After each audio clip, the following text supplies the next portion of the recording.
Mars, and other distant destinations. Scientists have sought answers about space weather for more than 60 years and will send Parker into temperatures of 2,500 degrees Fahrenheit to find them. Coming up, we'll find out how Parker will manage to get so close to our star without burning up. But first, we are now about 28 minutes from launch, so let's check in with NASA's Josh Finch and Mick Waltman in Kennedy's Mission Director Center for an update. Hi, guys. Good morning, Murray. I'm Joshua Finch, and I'm here with Mick Waltman. Good morning, Mick. Good morning, Josh. I'm happy to be here on behalf of NASA's Launch Services Program. And we're happy to have you. This is our second launch attempt for NASA's Parker Solar Probe on the Delta IV. Can you tell us a little bit about yesterday, why we scrubbed, and what happened right after that? Yeah, absolutely. A lot of work's gone on by the launch team since yesterday's launch attempt.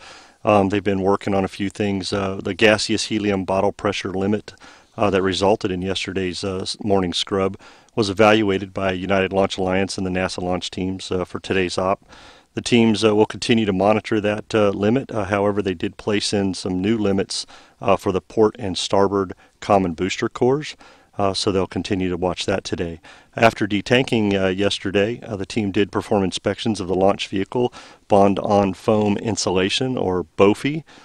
Due to the cold temperatures achieved during cryogenic tanking yesterday, minor repairs were required in some of the interface areas. They made those repairs, verified them this morning. They're ready to support today's launch tanking operations, and then we began with moving the MST earlier today to get ready for a launch early this morning. And you can see that MST, or Mobile Service Tower, standing behind the Delta IV Heavy rocket on the screen.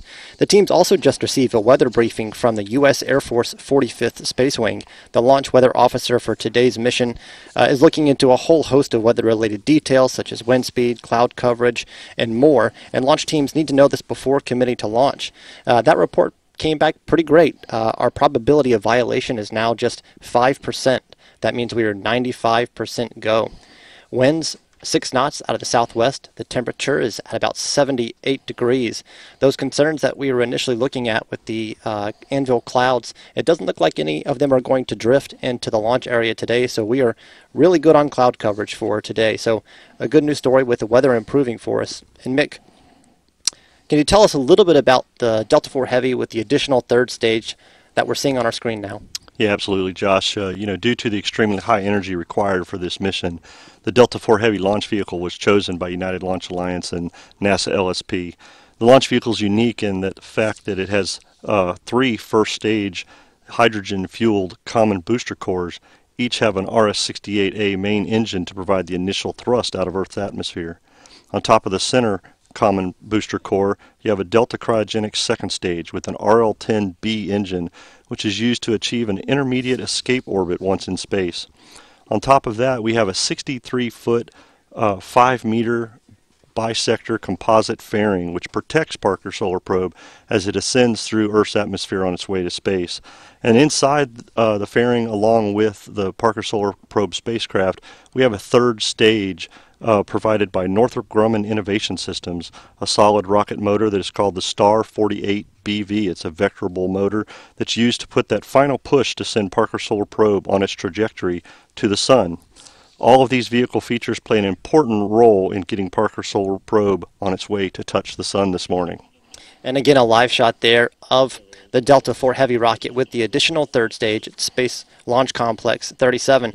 And Mick, we've been sitting here in the Mission Director Center listening into the launch teams. Can you give me an update on what's happened so far in today's countdown? Yeah, so far the teams have proceeded through the launch count. Launch conductor Scott Barney has orchestrated all launch steps with the launch teams to get the cryogenic loading done on first stage and second stage. The teams have finished that off and are maintaining and topping the stages currently right now. So a lot going on here as we move toward a liftoff at 3:31 a.m. We are inside of a built-in hold at the moment, but we'll continue to monitor the countdown here at the Mission Director Center. But for now, we'll go back to Murray for more on NASA's Parker Solar Probe. All right, thanks, guys. Parker Solar Probe will travel very far, very fast to get closer to the Sun than any spacecraft before. NASA's Jessica Londa helps put it in perspective. Launch of Parker Solar Probe is just the first step. Let's talk about what it's going to do on its own in space. Did you know our models for predicting what our star is going to do are incomplete? We can't fully understand the sun's physics if we've never been there. Here's how Parker plans to change the game. First, it's going to get up close and personal, flying just 4 million miles away from the sun's surface. And that may not sound so close to you, but if we put Earth and the sun on either side of a football field, Parker is going to tuck and run all the way to the 4-yard line, where temperatures can reach 1,000,000 degrees Fahrenheit. But don't worry, Parker's equipped to handle those kinds of temperatures, and it will use just a single gallon of ordinary water to do it. If you can believe it, the spacecraft's thermal regulation system is designed to collect and dissipate heat just like a car radiator. That way, we can stay where the action is, orbiting the sun's corona in order to figure out why it's even hotter than the surface itself. But the corona isn't just harmful to our probe, it's dangerous for us as well. That's because of a little something called the solar wind, discovered by none other than our spacecraft's namesake, heliophysicist Eugene Parker. The solar wind spews harmful solar particles way beyond Pluto, and no one knows exactly what accelerates it so far, so fast. That's why Parker is designed to hang out near the origin of this wind, so we can finally figure out what it's doing and what it could potentially do to Earth.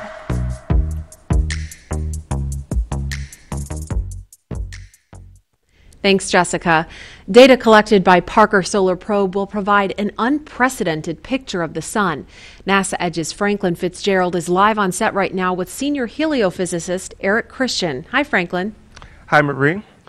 Now, Eric, you're the deputy principal investigator for the ESA suite of instruments on Parker Solar Probe. Tell us what those instruments are going to be used for. So the ESIS instruments study solar energetic particles, the highest energy particles coming from the sun. These are pieces of atoms that are moving at up to half the speed of light. And they're important. They're one of the 3 science questions for Parker Solar Probe. These are the particles that can actually damage spacecraft and even be a danger to astronauts. Now, you said there's one of the questions that Parker Solar Probe is going to be looking at. What are the other 2? So the other 2 questions are, why is the corona hotter than the surface of the sun? That seems really weird. Normally when you get further from a fire, you get colder. The corona is millions of degrees, whereas the surface of the sun is only thousands of degrees. How that happens, we're going to go to where the action is and figure that out. The third question is, how is the solar wind, this stream of particles that the sun blows out in all directions all the time, how is that accelerated up to 1,000,000 miles an hour? Again, from Earth, we can't figure that out. It's all been smeared out 93 million miles away. By going close to the sun, we can be where it's happening and actually measure why the solar wind is being accelerated.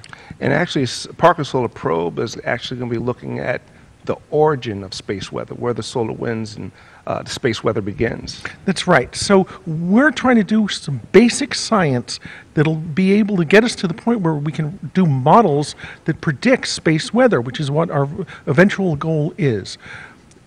On the Earth, terrestrial weather, they're doing much better now on predictions, and that's because they have these really complicated atmospheric models, but they needed to do some basic science on how winds affected winds at other altitudes, how hurricanes move, and all that basic science was needed before they could do the models. We're doing the basic science for space weather models.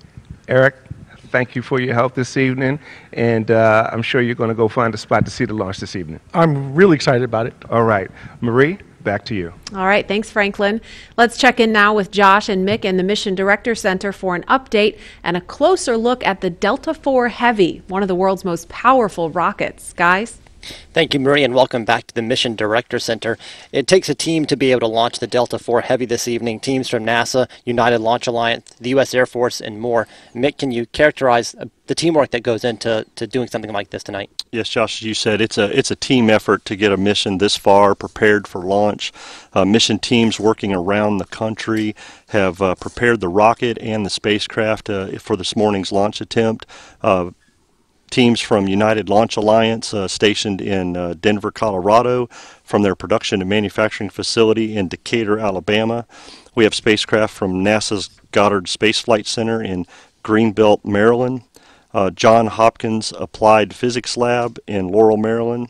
And of course, right here in Florida, the team worked on the spacecraft at Astrotech in Titusville, and here at Cape Canaveral Air Force Station inside the Mission Director Center at Hangar AE and the Delta Operations Center. And that's a live shot inside the Delta Operations Center that we just saw there, where the NASA launch manager Omar Baez and the launch director Lou Mangieri from United Launch Alliance are working with teams toward a liftoff today of the Delta IV Heavy. Earlier in the countdown, the team received a weather briefing from the Air Force, which improved the weather forecast to 95% go, only a 5% probability of violation. But the U.S. Air Force not only briefs the launch teams of weather which could impact a launch, but they also keep the launch teams aware of other launch considerations on the Eastern Range, including telemetry coverage for public safety. And they update the teams on COLAs. Mick, can you talk about COLAs? Yeah, your reference to COLAs, or Collision Avoidance Analysis, which is performed by the United States Air Force for public safety and the rocket safety, actually. One of the considerations they analyze is objects in space. For example, other satellites around the Earth that could be in the flight path of the Delta IV Heavy this morning.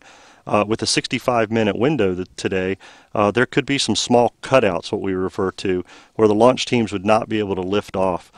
This analysis has started days out. The final report is provided to the launch manager, Omar Baez, on the day of launch to help determine today's T0 for the launch attempt. We've heard there's no COLA cutouts for today's launch attempt, so we're still on schedule for a 3:31 a.m. launch.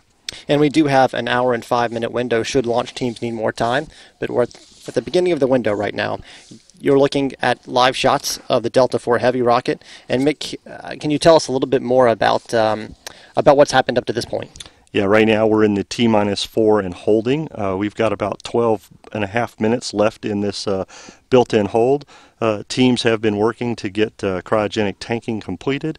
Those operations are finishing up with topping and maintaining continuing. Things are progressing towards that 3:31 a.m. liftoff, as I mentioned before. We do have that 65-minute or hour and 5-minute window that you had talked about for tonight's launch attempt in case something does come up. But right now, all things are go and looking good for a on-time liftoff at 3:31 a.m. So a lot going on here in the Mission Director Center, and we'll keep listening in to the launch teams as they prepare for a liftoff. But for now, we'll go back to Marie. All right. Thank you, gentlemen. NASA's Tori McClendon is standing by live at one of our launch viewing areas with one of NASA's senior leaders, Dr. Thomas Zurbuchen. Tori? Thanks, Marie. Dr. Zurbuchen, as head of NASA's Science Mission Directorate, help us understand why this mission was selected and why we need to study our sun. Wow, this mission has been a long time coming. You know, that for 60 years we tried to do this mission, and it was selected finally because we had a mission that actually is feasible and viable. So we had the technologies to protect a spacecraft from the heat, and we had a mission that was fitting into our budget. So we're ready to go with this Parker Solar Probe. So talking about going back 60 years, this is the first time ever that NASA has named a spacecraft after a living person, Dr. Eugene Parker. Can you talk about that decision? Oh yes, I was so excited to be able to call him and tell him, hey, can we name a spacecraft after you? And he's like, yes, that would be fine. You know, it's the only name that really fits there. First of all, he is the guy who came up with solar wind as a theoretical concept before it was found and observed in space. It's also true that his theories are really at the heart of 35 of our missions, of our 107 missions in science. And so it's just an incredible impact he's had. So his name belongs there. Well, talk about NASA's Living with a Star program and how this mission fits into that. Living with a Star is an important part of heliophysics overall. So the mission, of course, does fundamental science. It looks at the atmosphere of our star, and with it, the atmosphere of stars everywhere. This is our Rosetta Stone. Our sun is our Rosetta Stone. Well, it's also our star in a sense that it's the source of space weather. And Living with a Star, of course, is focused very much on understanding space weather, really what the impact is of these emissions on our technological societies, the systems in space and on the ground that are affected by these perturbations that are coming down. Well, we're definitely looking forward to the launch this morning, and you'll be watching with Dr. Parker himself, I hear. Absolutely. I look forward to being right there with him, and I want to look at him when this rocket goes up there. Great. Well, with that, I think we'll go back to you, Marie. All right, thank you. Parker Solar Probe will set off to soak up the sun in about 14 minutes, but it's already had quite the journey. Here's a look at the months of work that led to this moment.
For those of you just joining us, you're looking at a live view of Parker Solar Probe poised on the launch pad, ready to lift off in just about 12 minutes on a journey to kiss the sun and unlock its mysteries. I'm NASA's Marie Lewis. Parker Solar Probe is targeted to launch at 3:31 this morning Eastern Time from Launch Complex 37 at Cape Canaveral Air Force Station in Florida. The launch window will be open for 65 minutes. Parker will take off on a United Launch Alliance Delta IV Heavy rocket, speeding up to 430,000 miles per hour in orbit. That's fast enough to get from Philadelphia to Washington, D.C. in just 1 second. It will travel 7 times closer to the sun than any spacecraft before. Parker will help us understand how the sun affects weather in space. And that space weather is important. First, a little background why. Parker Solar Probe is named after Dr. Eugene Parker, a physicist who figured out 60 years ago that our star actually has its own wind and storms, and they can spread far into space. This space weather can disrupt communication signals from our satellites and even cause power outages on Earth. Besides impacts here on the ground, we also need to understand solar wind to help us explore deeper into space. Just as ocean explorers need to understand currents, NASA needs to understand space weather to help us send astronauts to the Moon, Mars, and other distant destinations. Scientists have sought answers about space weather for more than 60 years and will send Parker into temperatures of 2,500 degrees Fahrenheit to find them. We are now about 10 minutes from liftoff, so let's go over to the Mission Director Center for an update from United Launch Alliance, and then Josh will take us through the count. Josh? Thank you, Marie, and I'm being joined by Alyssa Macbeth of United Launch Alliance. Good morning, Alyssa. Good morning. Thank you for being with us. Yeah. We first have a video of the Delta IV and animation of it taking off and what's going to happen at T-0. If we could roll the video. 2, 1, and liftoff. Liftoff of the United Launch Alliance Delta IV Heavy rocket. 3 Delta IV RS-68A main engines ignite and generate more than 2.1 million pounds of thrust to lift the rocket away from the pad. The Delta IV reaches Mach 1, the speed of sound, at 1 minute 18 seconds. At 3 minutes 56 seconds, the port and starboard booster engines shut down. 2 seconds later, the boosters are jettisoned. At 5 minutes 36 seconds, propellant levels deplete and the main engine shuts down. 7 seconds later, the Delta IV separation system activates to release the first stage. At 5 minutes 55 seconds, the first Delta cryogenic second stage, or DCSS main engine burn begins. At approximately 6 minutes 5 seconds, the payload fairing is jettisoned. At 10 minutes 37 seconds, cutoff of the DCSS engine, or MECO-1, occurs. At 22 minutes 25 seconds, the DCSS main engine is restarted for the second burn. Approximately 14 minutes later, second cutoff of the DCSS main engine occurs. Following a 30-second coast phase, the third stage is separated. 20 seconds later, the third stage is ignited. Approximately 1 minute 29 seconds later, burnout of the third stage solid rocket motor occurs. At 43 minutes 10 seconds, the third stage releases NASA's Parker Solar Probe spacecraft on its journey to the Sun.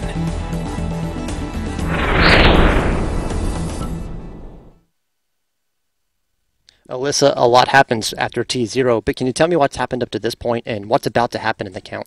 Yeah, so the rocket is ready to go at this point. It's fueled. The people on console all their systems have been checked out and are ready to go, and we're about to enter into a terminal count poll conducted by the launch conductor, where the launch conductor will poll each engineer and verify that their systems are in fact ready with a simple go, and that indicates that the launch is ready and Delta is ready to fly. And we're just about 18 seconds away from that poll. Live on your screen, you can see the Delta IV Heavy rocket with the additional third stage at Space Launch Complex 37 on Cape Canaveral Air Force Station, and we'll listen in to this poll in about 5 seconds.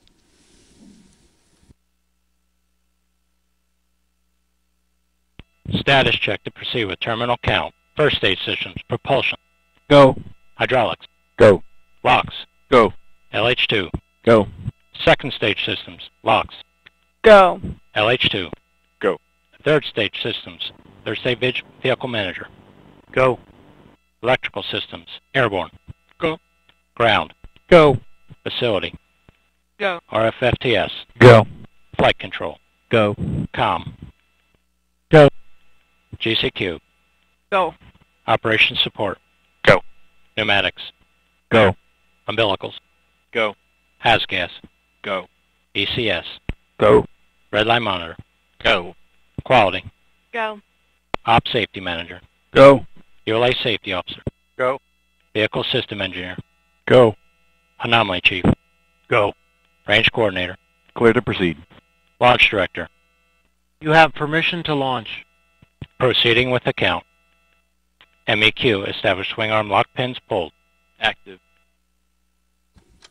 And we just heard the poll with all stations reporting that they're go for launch.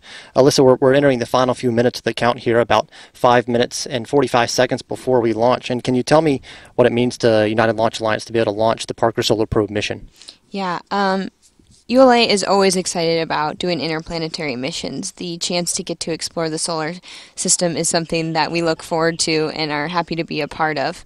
This mission means a lot to us. It is a Delta Heavy, so Delta Heavy gets to show off its performance and get Parker Solar Probe exactly where it needs to go, which is the only rocket currently that can do that. So we're excited to be a part of that. Yeah. Well, thank you very much for being with us, and enjoy the launch today. Thank you. You as well. Thank you. L minus 5 minutes. OVM, transfer third stage to internal power. Roger. All steps are complete prior to terminal count.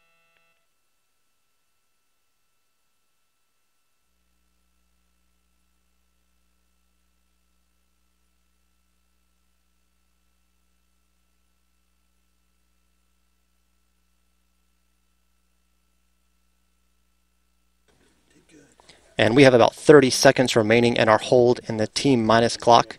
After that, the L-minus and the T-minus clocks will be synced up. You're looking at a live shot of the Delta IV Heavy rocket poised for liftoff from Space Launch Complex 37 at Cape Canaveral Air Force Station.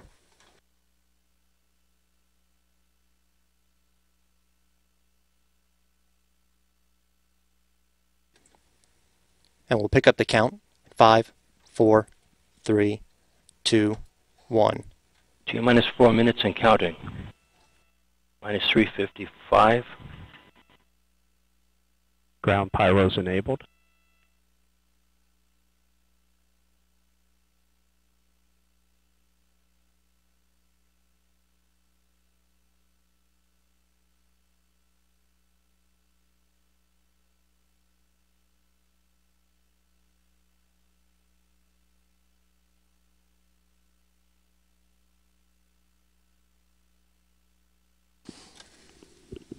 And once again, 25. we're about 3 minutes and 20 seconds before liftoff. And Mick, can you tell me what we have left to go in the next 3 minutes? Yeah, the teams are securing LOX and LH2, liquid hydrogen tanking there. They'll be finishing that up, getting ready to go internal. You'll hear a call for spacecraft power to internal. They'll be arming their flight termination systems and getting ready for launch, and then bringing the Delta IV Heavy launch vehicle onto internal power to prepare for the final terminal count. Minus 249. And we are coming up very shortly on the verification of the spacecraft being on internal. CBC locks at flight pressure and flight level. Minus 230. NSC, verify spacecraft on internal power. Verified.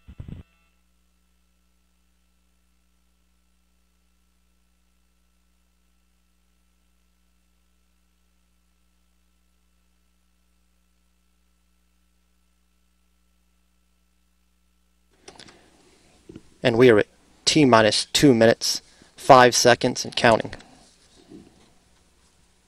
After liftoff, we'll be listening to the voice of United Launch Alliance, Patrick Moore, providing ascent commentary. 155. Launch sequencer start.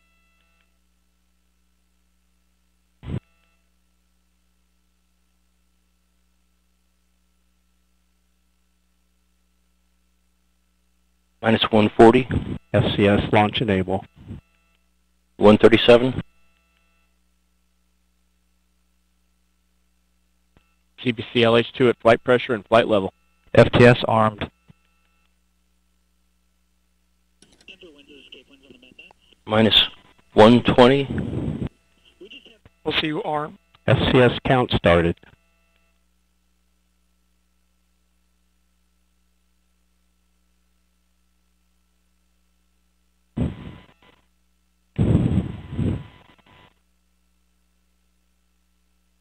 T-minus 1 minute. Engine start box go. Rock, report range status. Range grid. 50. LCOVM. Third Go, stage is OVM. go for launch. Roger. Range grid. Second stage LH2 secure at flight level. 40.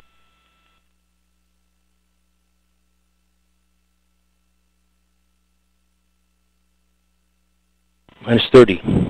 Status check. Go Delta. Go PSP.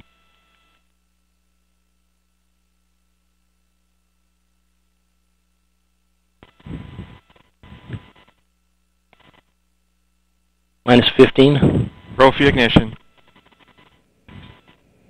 10.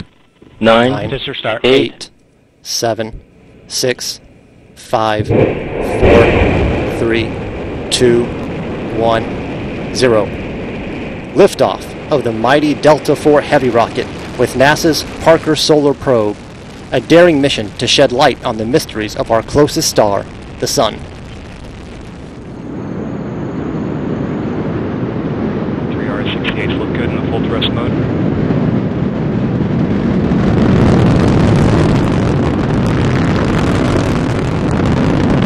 Seconds into flight. Chamber pressures continue to look good on all 3 boosters.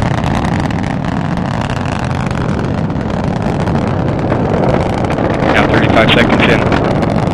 Chamber pressure on the core booster is throttling down to the partial thrust mode. Response looks good.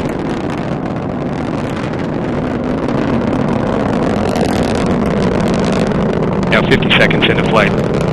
Strap-on boosters look good in the full thrust mode. Core booster looks good in the partial thrust mode. Now 1 minute into flight. Vehicle trajectory looking good right down the middle of the range track. 1 minute, 10 seconds into flight.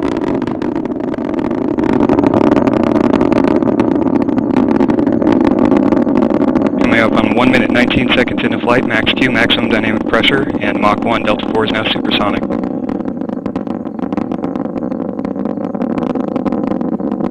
1 minute, 30 seconds into flight.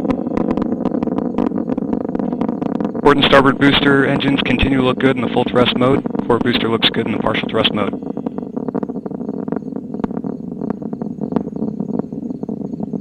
One minute, 45 seconds into flight.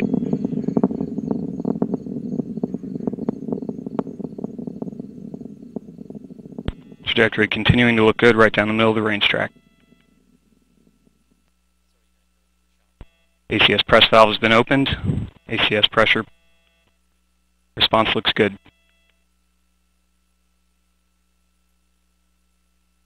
Two minutes, 10 seconds in. Strap-on boosters continue to look good in the full thrust mode. Core booster looks good in the partial thrust mode. And Delta 4 has gone to closed loop guidance.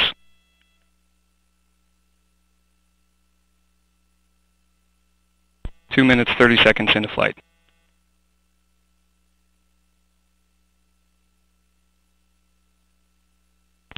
And at 2 minutes, 39 seconds into flight, the Delta 4 rocket now weighs just 1/2 of what it did at launch, burning propellant at a rate of almost 5,000 pounds per second.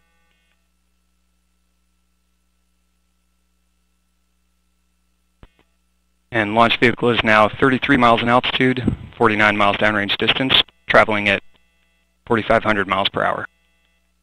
3 minutes into flight. RS-68A engines in the port and starboard boosters continue to look good in the full thrust mode. Core booster looks good in the partial thrust mode. 3 minutes, 15 seconds into flight.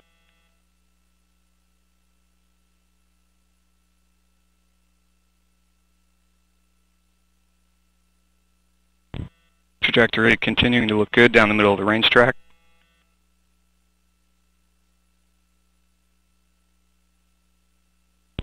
Approximately 2 minutes remaining in the boost phase of flight. Chamber pressures continuing to look good on all three boosters. Port and starboard booster in the full thrust mode. Core booster continuing in the partial thrust mode. And standing by for a strap-on booster throttle down momentarily.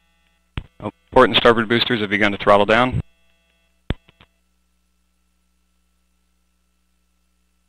And we have jettison of both strap-on boosters.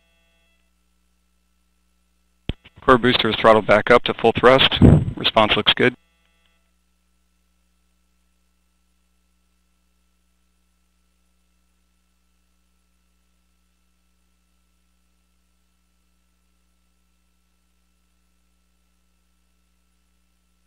Four minutes, 25 seconds into flight. Upper stage lock system has begun boost phase chill down sequence. And 1 minute remaining in boost phase of flight.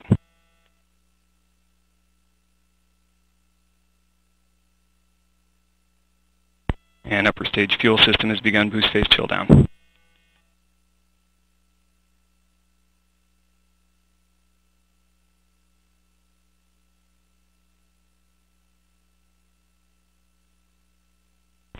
Five minutes into flight. Just over 30 seconds now remaining in first stage phase of flight. Core booster engine continues to look good in the full thrust mode. Vehicle trajectory continuing down the middle of the range track. 5 minutes, 20 seconds into flight. And standing by for core booster throttle down momentarily. Core booster has begun to throttle down. Standing by for BECO. And we have BECO booster engine cutoff, standing by for stage sep. And we have good indication of stage separation. Net is deploying. We have pre-start on the RL-10. And we have ignition on the RL-10 engine. Engine chamber pressure looks good.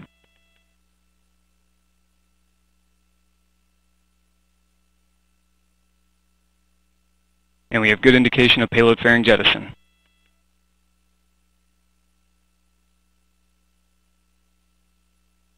Now 6 minutes, 20 seconds into flight. And with the boost phase of flight complete, Parker Solar Probe will now continue its journey to the Sun.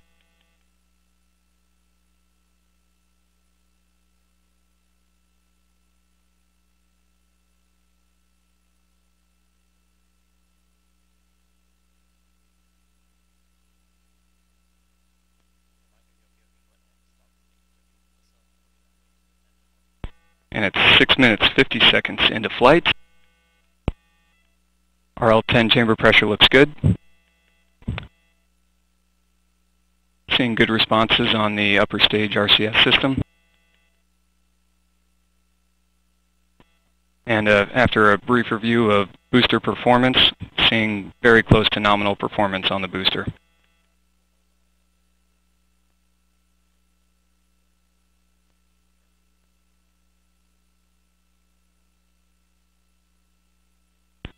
And this first burn of the second stage will last approximately 4 minutes 42 seconds. Now 7 minutes 30 seconds into flight. About 3 minutes remaining in the first burn.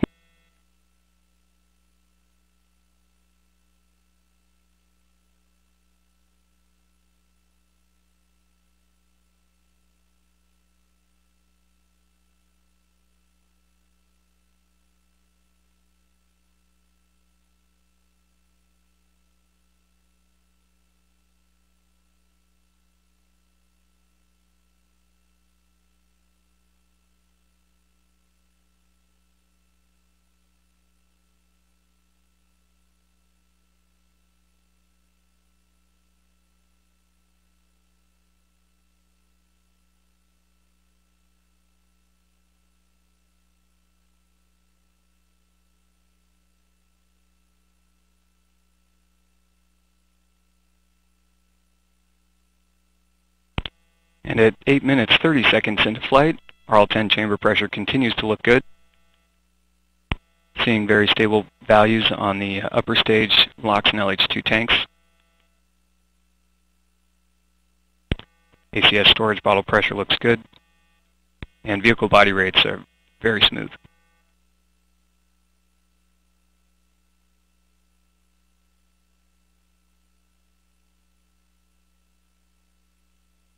Now 9 minutes into flight.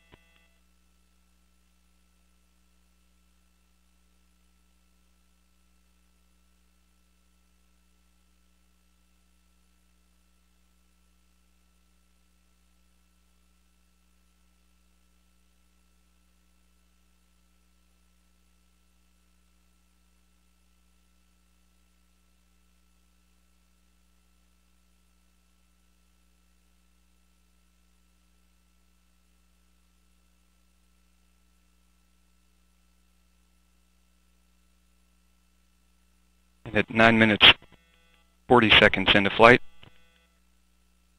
just under 1 minute remaining now in the first burn of the second stage. Second stage continuing to perform nominally. RL-10 engine performing well. Tank pressures look good. Vehicle body rates remain smooth. 10 minutes into flight.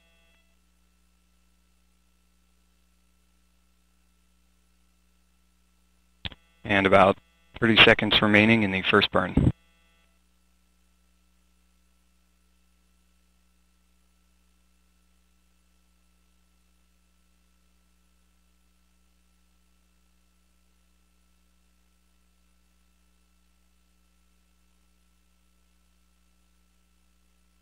And standing by for MECO 1 momentarily.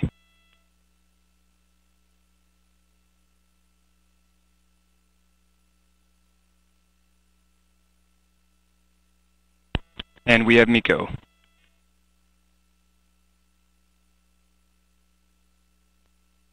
Body rate smoothing out nicely.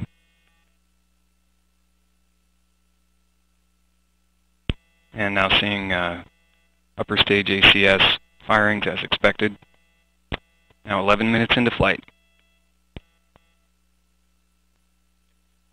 And this will be approximately a 13-minute coast duration prior to MES 2.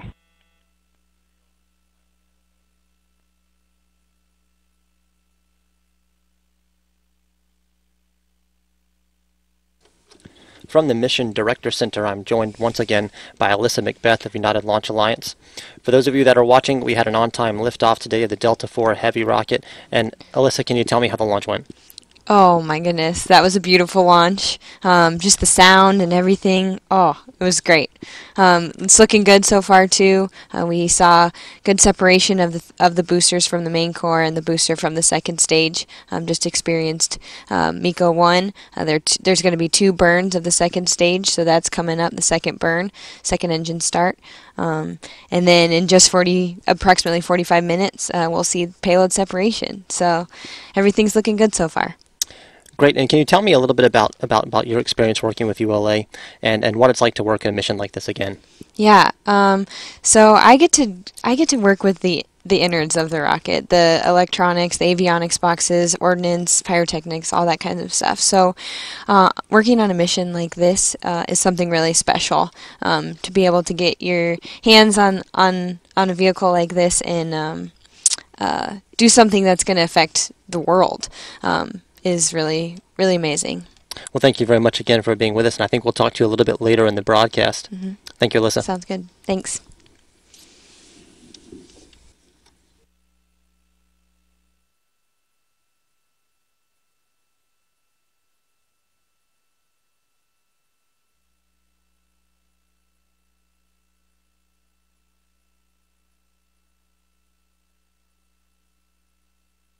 And at 13 minutes into flight, Delta IV upper stage is continuing the coast period prior to MES 2.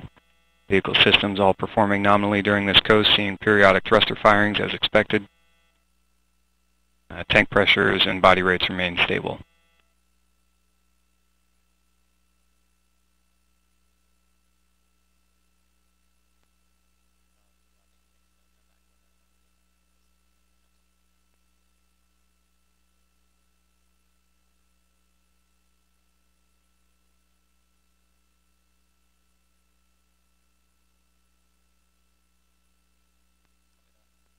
And a brief review of the performance from the first burn, seeing fairly close correlation on major orbital elements.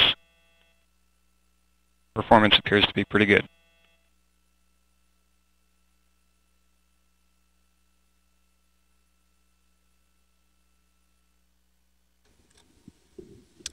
From the Mission Director Center, once again we had an on-time liftoff of the Delta IV Heavy rocket. On your screen you were seeing a live telemetry view animation of the rocket on its flight path. So things are looking pretty good at this moment as we're in a coast phase right now. And we'll go back to Marie Lewis for more on NASA's Parker Solar Probe. Marie? All right, thanks, Josh. And I don't know about you, but here in the studio, we could feel the rocket rumble. And I know for our folks here on the TV side, that never gets old. We have Tori standing by now with a very special guest. We've been talking about him the whole show. And Tori, we can't wait to meet him. Please introduce us. Thanks, Marie. I do certainly have a very special guest with me, Dr. Eugene Parker himself. Dr. Parker, you just watched the launch of the mission that bears your name. What was that like? Well, I really have to turn from biting my nails and getting it launched to thinking about all the interesting things which I don't know yet and which will be made clear, I assume, over the next 5 or 6 or 7 years. It's a whole new phase and it's going to be fascinating throughout. I'm anticipating that the results will turn up basic information on why the corona of the sun is at 1 million degrees. That accounts for the acceleration of the solar wind. I'm just waiting for the data now, and the experts can get busy and sort it out because there's an awful lot of data coming in, or will be a lot of data coming in. All I can say is, wow, here we go. We're in for some learning over the next several years. That's right. So we'll definitely be anxiously awaiting that data and research. I also hear that this is the very first launch that you were able to witness with your own eyes. Is that right? That's right. The video, of course, has supplied all of us with views of rocket launches, but somehow when you're looking at the real thing, it's quite impressive. Nothing compares to the real thing, I would think. Yeah, it's a little like the Taj Mahal. We've all seen pictures of the building and what a graceful structure it is. But if you happen to be in India and stop by that way, there's the real thing, and video and paintings and so forth just don't catch it somehow. Your mind is in a different state when you're looking at the real thing. Well, we are certainly all honored to have you here with us this morning. Thank you so much for joining us. My pleasure. Marie, we'll go back to you. All right, thanks, Tori. So great to have him here on the show. Understanding the sun will give us valuable information for future space missions. Mike Riskovich from Johns Hopkins Applied Physics Laboratory is live on set now with NASA Edge's Blair Allen. Blair? Thanks so much, Marie. Listen, I got to tell you, I'm very excited, but I want to know, did you get out and see the launch, witness it firsthand? Oh, yeah, I'm really excited. I had to run outside, and it was an absolutely beautiful night. The shock waves rolling over you, the beautiful sight of those 3 boosters rolling in. We could see it a long way. We could actually see the burnout, which was at about T+4 minutes, so really exciting night. Now, what you work with primarily at the Applied Physics Laboratory is space exploration. How does a mission like this, we know the valuable science that it's going to get, but how does this help other missions with regard to space exploration?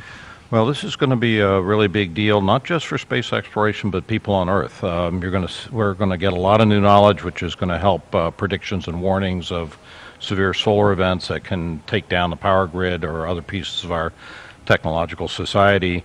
And then as we go ever more further into space, robotically or human, it's important to be able to get better forecasts and warnings for the operators of the robotic spacecraft and the people that go there.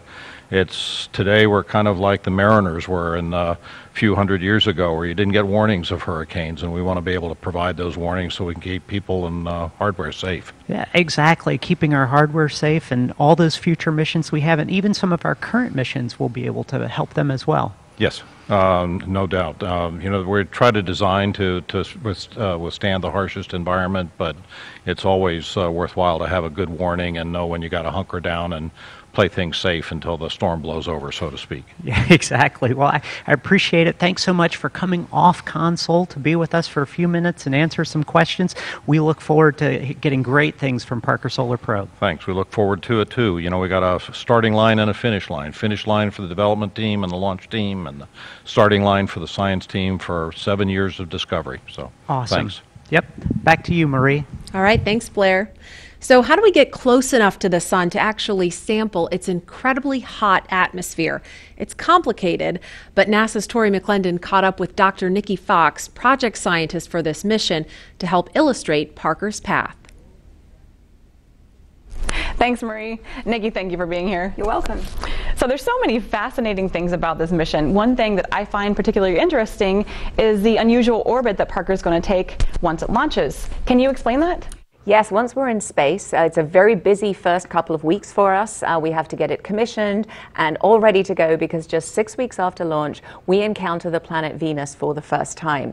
We use Venus to give us a little gravity assist. Basically, it's like a little handbrake turn, and it focuses our orbit in towards the sun, because we don't want to be dragged around in any way or influenced by the Earth's orbit. And so during our 24 orbits of our 7-year mission, we actually will do these flybys of Venus another 6 times. And each time, as you can see from this animation, our orbit is getting smaller and smaller until those final 3 orbits, we are at our final closest approach. Speaking of closest approach, can you describe exactly how close the Parker Solar Probe spacecraft is going to get to the sun? Yes, at our closest approach, we will be 3.83 million miles above the sun's surface. And I realize that you just thought, million? That doesn't sound very close. Right. But the Earth and the sun are 93 million miles apart. And so if I put the Earth and the sun in the end zones of a football field, Parker Solar Probe would tuck and run all the way to the sun's 4-yard line, well in the red zone, knocking on the door for a touchdown, right by that goal line. Well, that sounds extremely close to me. So I'm sure that folks are now wondering, how is a spacecraft not going to burn up at the 4-yard line? We have a wonderful heat shield that we keep oriented between us and the sun. And so it keeps everything in the main body of the spacecraft nice and cool. It kind of creates a shadow.